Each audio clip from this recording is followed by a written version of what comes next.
First up is the Southern California Institute of Architecture, the SciArc team.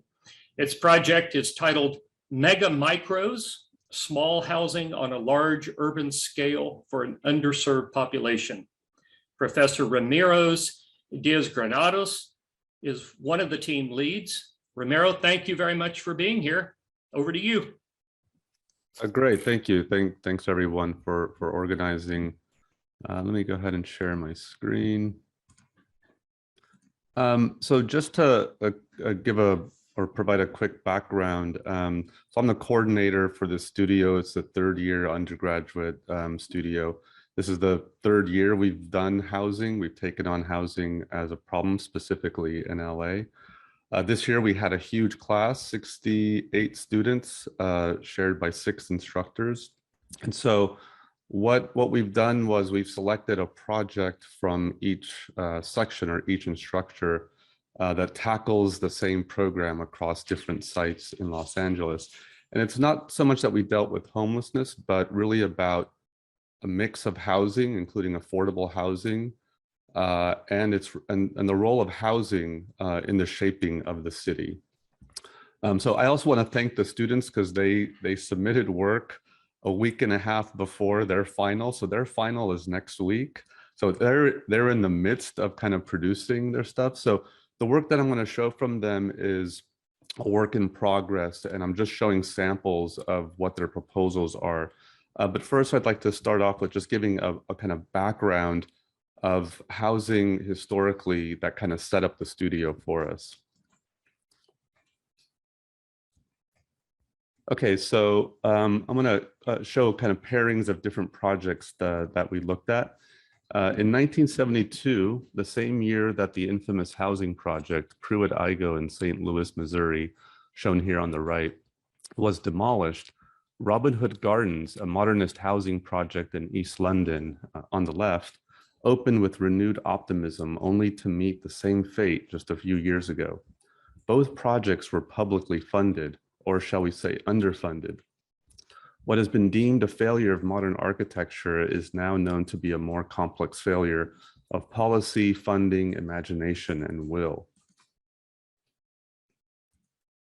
During that same time period, but in different cities, other architects had different ideas about housing in relationship to the city. Walden 7 in Barcelona on the left discards the garden city ideal and turns inward, providing a private sanctuary for the individual. Habitat 67 in Montreal on the right provides a semi-private garden for each unit. Both of these buildings have stood the test of time and are highly desirable places to live, which has only driven their rental prices upward, moving them from affordable to luxury residential. Separated by almost half a century, these two projects employ prefabricated micro units as an answer to a changing city. The Nakagin Capsule Tower in Tokyo was a proposal for an aggregated tower of units that can adapt and be replaced over time. Carmel Place in New York, on the right, is a response to the market and skyrocketing construction and rental costs. Both offer a way to increase density within the limited urban space we have.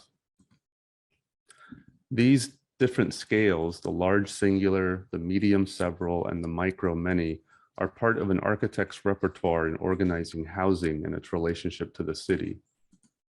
In advocacy for the micro, in 2018, the Central City Association of Los Angeles produced a white paper making the case for micro units in downtown LA. What's noteworthy in one of their surveys is that parking, a sense of community, and amenities are low on the scale of priorities of people who would live in micro units. Location, privacy, and proximity to public transportation are more important. They make the case to developers that micro units can demand a higher rent per square foot, and make the case to the city that properties near public transportation should relax, if not eliminate, parking requirements. So we believe that everyone deserves decent, if not exceptional, design. This requires political will to intervene in market forces and provide long-term subsidies. Given the various policies, socioeconomics, histories, and typologies of housing, the studio asks a daunting question. How can housing as urban fabric reimagine the city and the nebulous relationships between the individual dweller and the collective citizenry? What constitutes the shared space that connects the scalar range in between? We prepared a modest program that mixes unit types, shared spaces, and reduced parking requirements, a program developed in collaboration with the Venice Community Housing Corporation. And we tested it on 6 different sites across Los Angeles. All sites are within a transit-oriented tier. In Venice Beach, Rachel proposes a pair of housing bars containing a variety of unit types that twist and elevate over a public plaza and is punctuated by common areas and light retail on the ground. At the edge of Culver City, where towers are beginning to reshape the skyline, Zaman, Luke, and Holland propose a residential tower of aggregated units that are disrupted by large blocks of shared program which are vertically linked via public circulation routes. Sited next to the elevated expo line, the tower configuration offers a range of stacked shared spaces with multiple vantage points to view the emerging skyline. At the northern edge of Skid Row, Abdul and Dogukan insert a thickened and folded urban fabric to create a semi-open elevated urban space. The folded structure is organized by a pair of glazed common area volumes that also perform as a primary armature for the building, including circulation. The sloped quality of the roofline registers a change in scale from one end to the other against the backdrop of the existing urban fabric. The armature element extends over to become a large tilted urban canopy. At the base level, typical studio units are laid out along a double loaded corridor on the alley side, with unique units spilling out towards Main Street and creating village-like pockets of shared outdoor space. In the vertical portion, the building is interrupted by the cores and common areas that look out over the village below and across towards Main Street.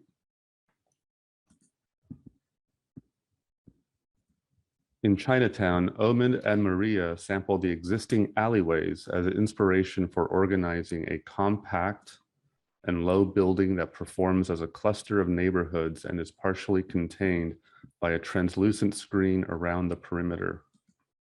The screen offers a sense of privacy, but is punctuated at moments to allow the external urban space to seep through and connect with the project's internal alleyways. In the Arroyo Seco area, where the Gold Line, LA River, and Fry freeways converge, and which is being rezoned as an urban village, Rita and Yue proposed 2 pairs of leaning housing structures that rest on a new elevated ground which covers surface parking, light retail, and connects to an existing small public garden that also functions as a secondary rainwater diverter into the river. A mix of units are organized along double-loaded corridors where the slabs meet with circulation that spills out as they slip past each other, offering different views of the city, river, and nearby hills. The main corner, where the existing ground meets the new elevated ground, functions as a public plaza with the building serving as an urban backdrop. On the backside, the artificial ground is sunken from the housing area for security and joins with the existing public garden with an amphitheater-like sitting area. The buildings lean into or away from the complex contextual fabric and public spaces that surround them. In Highland Park, Jessica and Matthew distribute a cluster of chamfered housing blocks that are organized around and within a public ground that connects the Gold Line to the northwest with Figueroa to the southeast. Each cluster has its own shared as well as private outdoor spaces. This connection is marked by a change in elevation with the Gold Line about 2.5 stories above Figueroa. As the public circulation spills through, a series of open spaces permeate the new ground. We hope that these projects stimulate the public's imagination for the possibilities of housing and its role in the shaping of a vibrant city. Okay, thank you.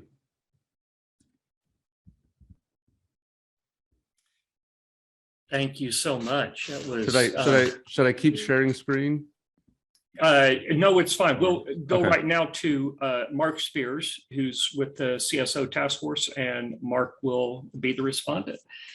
Mark, I should say, by way of introduction, is a founding member of the task force, has been key to the development of Pando Days. He's the former CSO of Disney. Mark, over to you. Mark, you'll have 5 minutes here for Q&A. Thank you, Eugene. Thank you all for attending. A big thank you to Deputy Mayor Ramirez for his leadership and encouragement in this work, and Professor Diaz-Granados, really an inspiring collection of work by you, the other professors and the students. So much to look forward to, and really such a big issue, particularly as we think about homelessness and how it might integrate into the concepts that you're presenting. Let me ask kind of a compound series of questions, and you can choose, which and how you want to answer. One of the challenges we've obviously faced in terms of providing adequate homeless housing in LA and LA County is the cost, both of the real estate and the development. We also are dealing with the not in my backyard kind of conditions in various neighborhoods, and then certainly the human transition factor from the street to housing. Certainly from a cost perspective, $500,000 to $750,000 per unit has been a big hurdle, but that has also been broken through in recent days with the development of the tiny home villages projects that are opening up across LA County. As you think about the work that you presented, particularly as it addresses the underserved and the underhoused community, how do you think about that community integration, the cost perspective of development, and maybe most importantly, the human factor of transitioning homeless to housing, perhaps the integration of a variety of communities within that housing? Are those the kinds of factors that went into the design? I would say more the consideration of how housing as kind of fabric would contribute to the making of neighborhoods in that sense.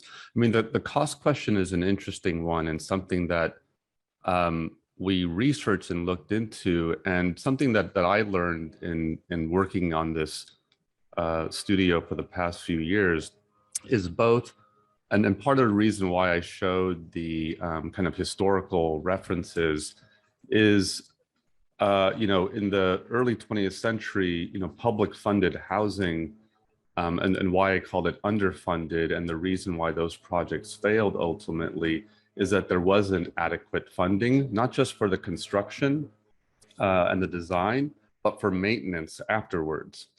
And so that the rift between private development and public funding, I think, is one that needs to really get addressed. Secondly, the role of micro units, something that was also learned, is even the initial solution of micro units. Sorry, background noise. There's someone blowing leaves in the background if you hear that. Micro units has been around for a bit more in other cities, more than LA. And what was fascinating to learn was that in the initial kind of idea of reducing rental costs through micro units, in some cities like Seattle and San Francisco, the demand for them became higher than normal apartments, so developers just increased the rent. So in many cases, micro units, even though smaller, were demanding higher rents than typical apartments because of lifestyle choice. So if there's no kind of interceding of market forces, even if you reduce construction cost, if they become desirable, then the market's just going to adapt to that and change that. So that's something that was kind of really disconcerting, and you're not sure what to do about that. But I think the role of housing in terms of producing neighborhoods and a kind of quality urban life, I think was more part of our agenda. Fantastic. I think we're going to run out of time here. So many questions on this, particularly the human factor. And you also mentioned public policy, which I'm sure our good deputy mayor is working to help resolve when it comes to transportation, parking, et cetera. But thank you so much. Quite inspirational. Look forward to seeing some of this move forward. Thank you. Thank you. Thank you, Mark. Thank you both.